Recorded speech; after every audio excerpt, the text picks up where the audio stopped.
State of the District Address.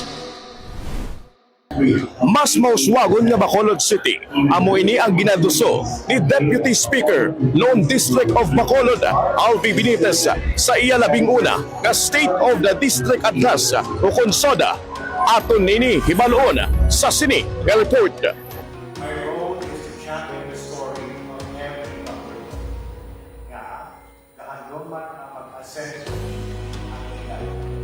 Ginlatag ni House Speaker Lone District of Bacolod, Alvi Benitez, ang iya bisyon para sa Bacolod Super City sa iya labing-una nga State of the District Address o konsoda nga nagapokus sa padayon nga pag-uswag sang infrastruktura, healthcare, edukasyon, digitalization, flood control, ekonomiya, kag sustainability. Suno kay Benitez, padayon niya iduso sa Kongreso ang mga hagna kag proyekto nga magabalig-on sa pag-uswag sang Bacolod. Lakip diri ang dugang mga flyover, pagpalapad sa Bacolod Silay Airport, mga flood mitigation projects, renewable energy initiatives, kag pagpaayo sang serbisyo sang gobyerno paagi sa digital technology. Inpabutyag man sang kongresista ang iya suporta sa scholarship programs. Tuition and higher education program.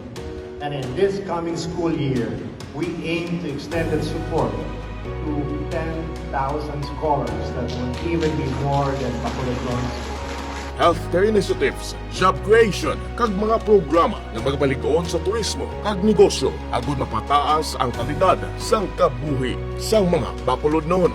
Sa pagtapos sang iya mensahe, ginpanawagan ni Benitez ang padayon nga pagbinuligay sang nasyonal kag lokal nga gobyerno, pribado nga sektor kag pumuluyo agud matuman ang handom nga himuon ng Bacolod bilang isa ka super city. Keep bringing it together. Until the super city we have envisioned is no longer just an aspiration, but a shared reality.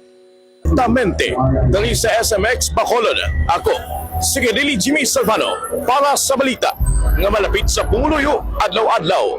Daily News Central. Daily News Central.